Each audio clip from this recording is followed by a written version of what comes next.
Hello, everyone. Welcome to the Lethal Venom podcast. This is the show where I talk about anything I want with the honest to God truth, no lies told. Today, I am joined by Mr. Eddie Ravenscar. He is the host, along with his wife, for the Creepy Coffees podcast, where they talk about paranormal stuff while having a morning coffee. Eddie, thank you so much for joining us today. Thanks, Noah. It's a great to be here, and we appreciate the invitation. If you could just tell me a little bit about yourself. Well, myself and Dawn, we've recently found kind of like a little niche that we've really enjoyed, and that's mixing coffee with paranormal. What we do is we go out, we find all kinds of ghost stories, we do our investigations, and we try to, encompass all of that as well as having, a good cup of coffee because who doesn't love coffee? Honestly. So we've mixed the two and found a pair, and we're having a blast doing it, and everybody around us is enjoying it. So we're continuing to search for the elusive paranormal and the greatest cup of coffee in the world. So tell me a little bit more about the podcast and how the podcast came to be. Well, the podcast came to be just out of, for lack of a better word, sheer boredom, I guess you could call it. I've always been interested and involved in the paranormal as well as Dawn has. And then when her and I got together, we kind of tossed it back and forth, but nothing ever really too seriously. And then unfortunately, recently I've had some health issues that had put me on the sofa for a little while. And I was just looking for something to do, and out of nowhere we just popped into paranormal videos and started talking about it and doing some research. And the whole time we're doing this, we have a cup of coffee in our hands, and we've went out on a couple of foot tours here in Flagstaff and talked to a couple of the people here and the business owners, and found out that just about everybody has a ghost story of where they're at, where they're working, or where they live. So we decided just to move forward on it. It started out kind of slow, and then we just kind of like our format developed around us. And next thing you know, here we are. We're global. We're drinking coffee. We're chasing ghosts, and we're having a blast. What's your process for researching haunted places or eerie true crime stories? Well, there really is no process for it. We just kind of look for places, and every time we go to like a coffee house or something, those places, they're notorious for having ghost stories or paranormal stories and stuff like that. And I've learned,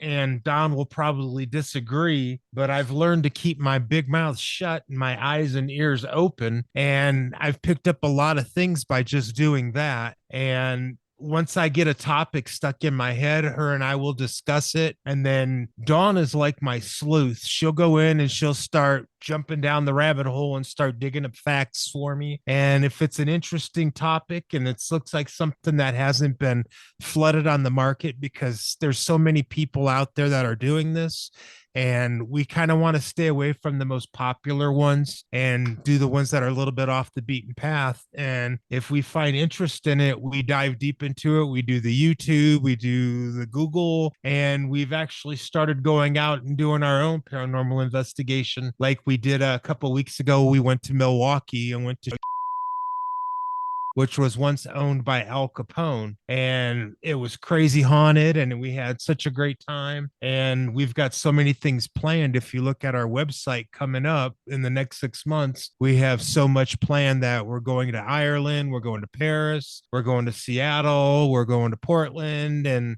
there's just so much, and this is just developing. It's in the snowball effect, and we're just having a blast, one ghost hunt after another. What's been the creepiest place you and Don have ever visited, and would you ever go back? Um, well, for Dawn, I can't really say because mine is a little bit different than hers. If you want, I'll let her answer that question herself. But for me, it was several years ago. I went to Mansfield Prison and I did the overnight ghost tour, and it really was kind of freaky to be in the cells where the inmates once were, and it just a whole lot of creepiness is all I can tell you on that one. And I'm really looking forward to October. We're going to do the Alcatraz ghost tour and ghost hunt, right around Halloween. So I'm kind of imagining that's going to be the same thing. Do you believe some people are more sensitive to supernatural than others? Absolutely, without a question or a doubt. Dawn herself is, very hypersensitive. Where me, I just go in there and I'm just like, okay, it's haunted. Show me. I believe it. I'm open to it. But she's more, she senses things, she feels things. And I'm going to let her elaborate a little bit on this. So, without further ado, this is Dawn. Hello.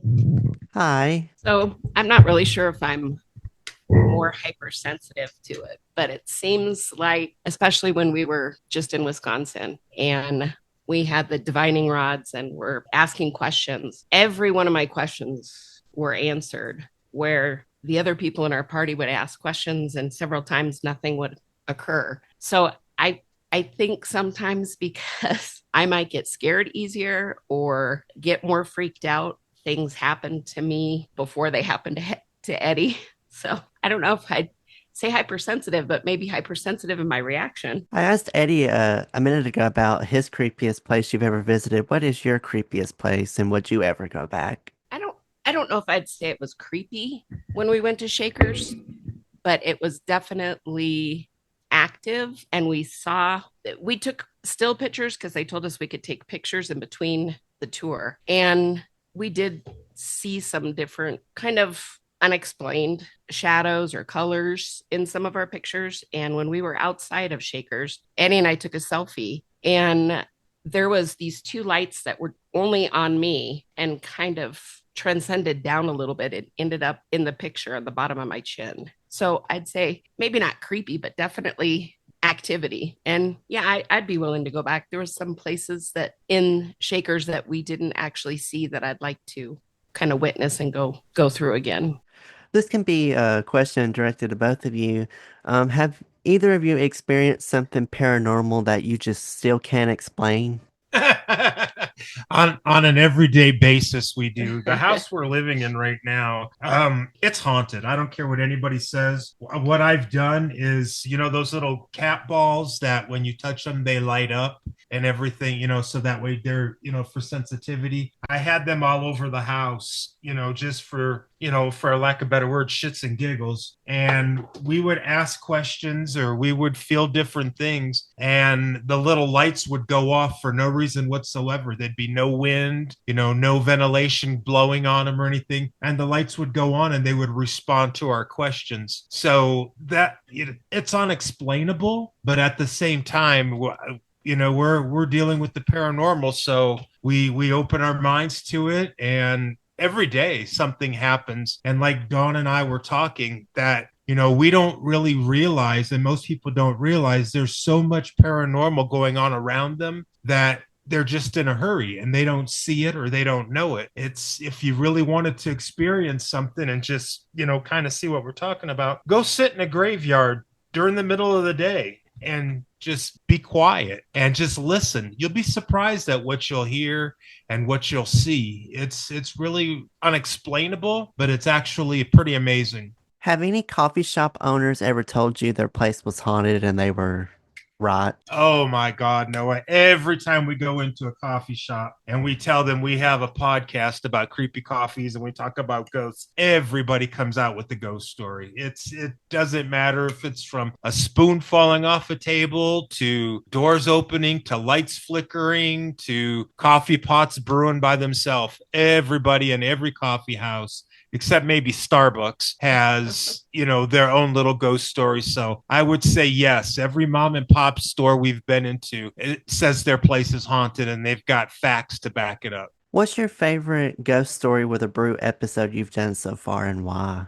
Well, mine, honestly, I can't speak for Dawn, but we just recently did one, or actually, we're in the process of doing one right now, and I'm editing it. It's called the Cleveland Torso Murders, and it happened right around the same time as the Black Dahlia, right at the turn of the century in Cleveland, Ohio. And myself, I grew up in Cleveland, so everything to me, if it's Cleveland and it's noteworthy, I want to know about it. And it was really fascinating how I believe there was 8 murders where the individuals were chopped up into little pieces and dissected and placed all over Cleveland, and there was nothing ever heard about it. Nothing was ever said. And to me so far that one is the best one because obviously it's from where I'm from, and I've put a lot of thought behind it, but then every one I do is my next favorite one because our podcasts are getting better and better, and we're getting more in depth, and we're learning more about the best way to do these and to create these.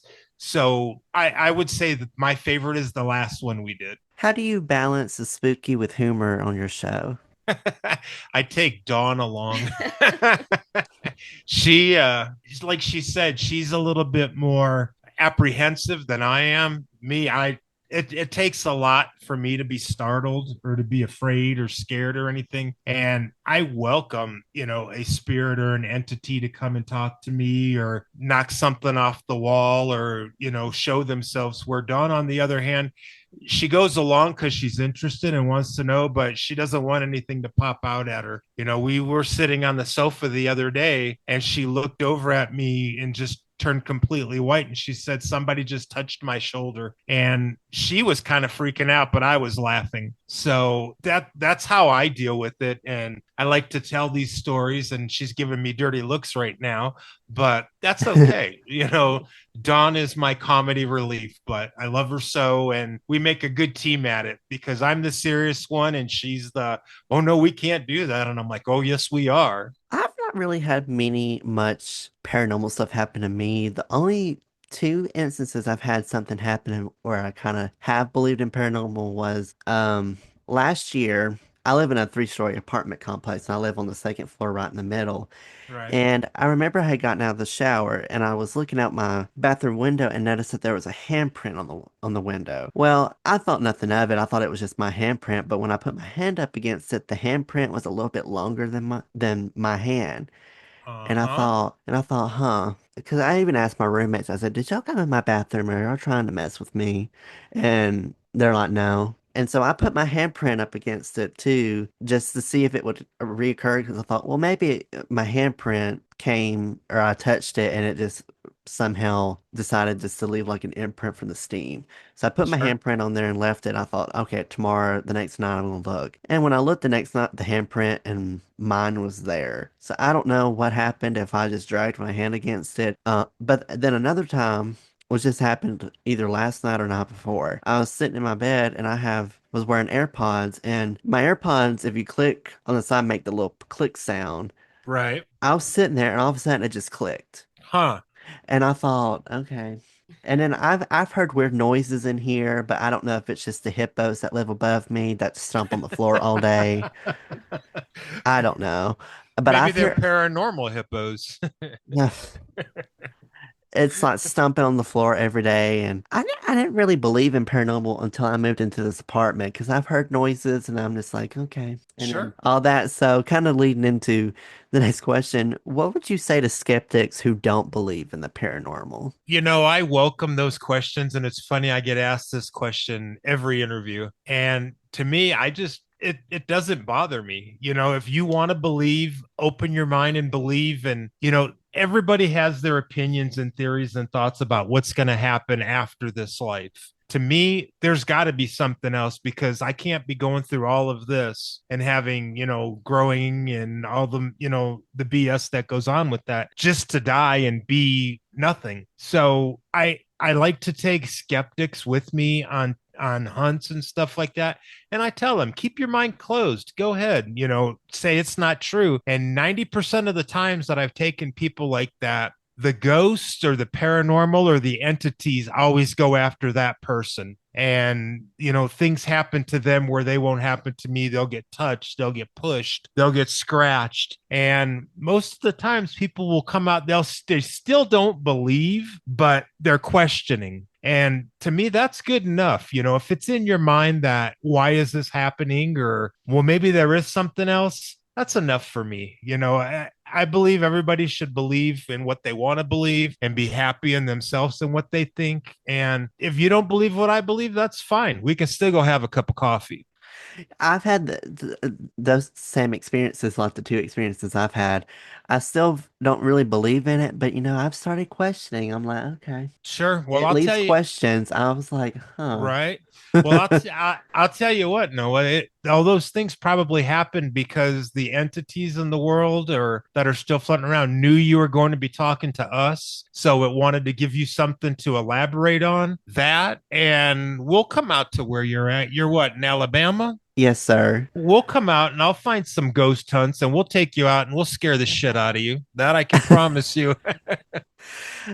I was actually going to ask, have y'all ever visited Alabama before? I've driven through it and but to stop and to do any hunts I haven't. I would really love to. I know Dawn and I are talking about going to the Carolinas here pretty soon. And I know there's a lot of paranormal activity there. And, I'll start looking in Alabama today and I'll find some stuff and I'll let you know when we're coming out and we'll bring you out with us. And I bring an extra pair of pants because we're going to make you shit yourself.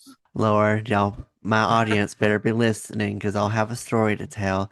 The only places I know, and I don't study paranormal stuff a lot. I've heard that there's a place in Tuscaloosa. If y'all have ever heard heard of that place, it's where the University of Alabama is. Yes. There's somewhere there that I've heard is haunted. It's a broken down building. I saw like a YouTube video of it. It was in like a compilation video I was watching about some weird, mysterious recordings, Sure. in like abandoned places, and they recorded something there, and it was like I think just a random person was there trying to scare the people that were raiding the place. Right. I've heard that's haunted.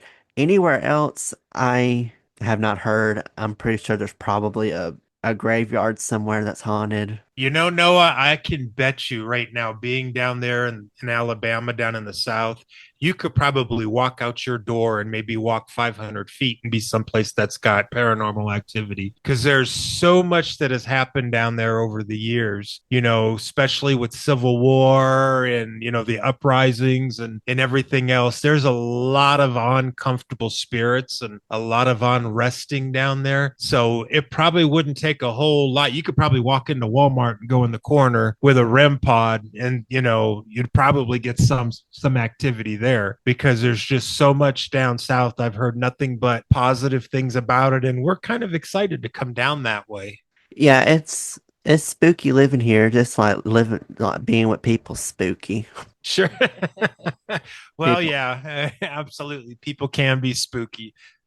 I'm from a small farm town. I'm not originally from Auburn. I live in Auburn now, and I come from a very small farm town with like I think about 1,000 people in my designated area.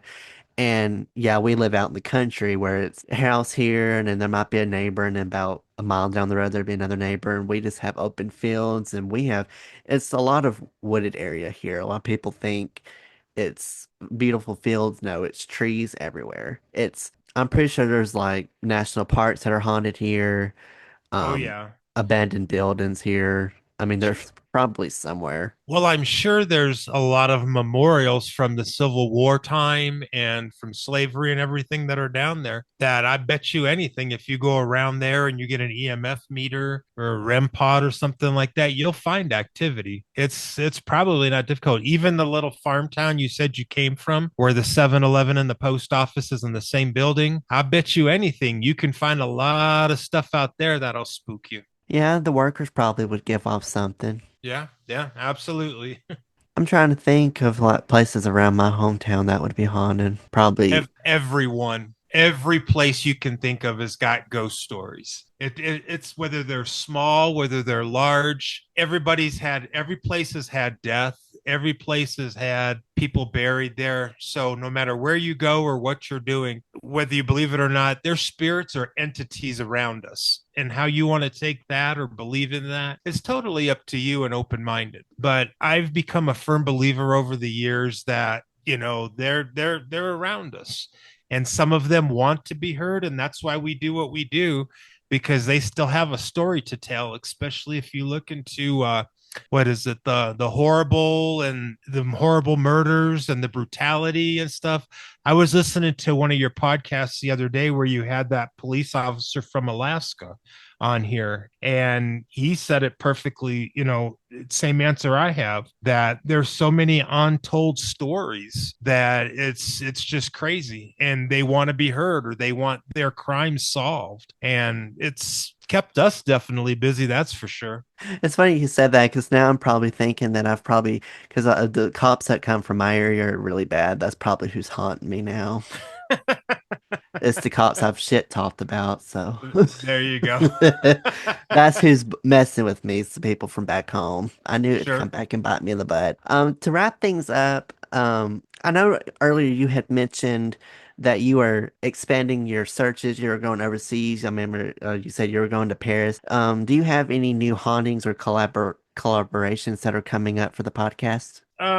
Actually, we're supposed to go to Portland the end of this month to go to the Shanghai tunnels, and we're going to meet with Gail Wilson and her husband. That's up there. We're going to collaborate with them. They don't have a podcast or anything popular, but they live up in that area, and we know them very well. Actually, she's my sister, so Oh, yeah, so it's kind of convenient. And then next month we are going to Seattle.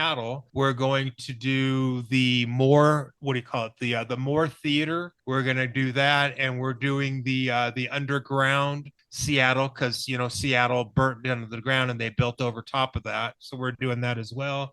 Then in August, we're doing the Queen Mary over in Long Beach. That's going to coincide with Midsummer Scream and Halloween Horror Convention. That's in Long Beach. We'll be there too. So if any of your listeners are out there, please come out, say hi to us. We'll give you some free swag or anything else that we're doing. If anybody's listening and wants to come along, you're more than welcome to. In September, we're going to Iowa and to the Villisca Axe Murder House, which we've done an episode on that and we're pretty excited about. And there, like I said, there's just so much going on right now that every time I do an interview, we're planning to do something else. Like right now in my mind, I have, okay, we're going to see Noah in Alabama. We're going to go find something. So expect a message or an email from me saying, hey, we're coming to Alabama and this is what we're doing. yeah, I'll definitely be open to maybe coming along. I don't know. I might have to get me a getaway car and have my Uber waiting for me. But There you um, go. for people that want to find you on social medias, what are some your website? And if you wanted to plug any of your social medias, you're more than Well, welcome to. thank you. Right now, we're everywhere. I try to direct everybody to our website because it has the most information. It's at creepycoffees.com. Make sure you put the S at the end of coffee because some people put creepy coffee, and that's not us. We're creepycoffees.com. We're on Instagram and Facebook with, the same thing, Creepy Coffees. We're on podcasts on everywhere you can get podcasts, from Spotify to Apple to iHeart to Deezer. If you name it, you can find us. Just Google Creepy Coffees and you'll bump right into us. That, or you may see us at your local coffee house. That's awesome for what y'all are doing. And for my listeners, I will put all their links and stuff in the description box below so that you can go back and check them out at a later time if you choose to. Eddie and Don, thank you so much for being on today. And I'll be expecting the email and message from you guys of probably doing ghost hunting in there. As long as I get Starbucks out of it, I'll be happy. There you go. We'll take you to Starbucks. Well, thank y'all so much. Thank you, Thank you. Noah. It's been a pleasure talking with you, and thank you for inviting us on. Thank you. So that was my conversation with Eddie and Dawn. So apparently I have now gotten signed up to go ghost hunting. So you can expect that to be in the near future. I'll be telling my ghost story about what I experienced from them, and I might have them back on to kind of tell their side of the story so that we can have two stories going. But I really wanted to thank them again for being on the show today and having the conversation with us. I had a great time with them. They had so much fun stories to tell. To keep up with me and keep up updates on the podcast, you more than welcome to follow me on social media. On Instagram and TikTok, it is the Lethal Venom Podcast. All lowercase, no special characters on there. You can find updates about when episodes are released and some behind the scenes stuff, as well as being able to participate in the surveys, which of course we didn't have one today. Maybe if I have them back on for the next episode, maybe I can get a survey and we could do our first guest survey and have you guys submit some ghost stories and could actually have them analyze it for you and give them some advice. So maybe that could be something we could do. So be on the lookout for that, but it'll probably be a few months till that comes. To email me if you have any ideas for podcast episodes, if you have any questions about anything, if there's any problems, troubleshooting stuff that you want to let me know, lethalvenompod@gmail.com. Just make sure that you tell me, decipher what your email's about so I know exactly what you're talking about. The podcast is available wherever you get podcasts from. It's on Spotify, Apple Podcasts, iHeartRadio, Amazon Music, and as well as YouTube and Pandora, and as well as other places where you can get podcasts from. I feel like I hear birds. I don't know. It's like when I'm recording this, it's like 9 o'clock at night and I hear birds. What? Okay. We're just going to ignore it.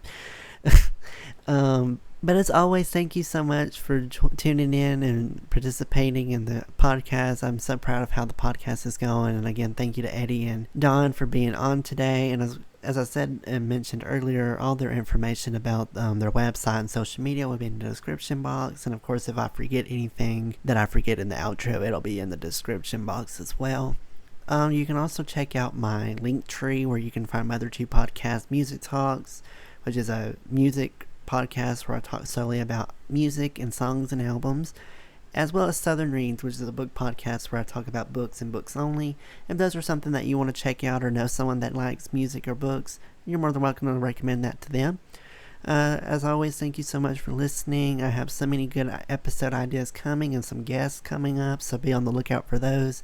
Hope y'all have a great rest of your day, week, night, whenever you're listening to it, and I'll catch you all in the next episode of Lethal Venom.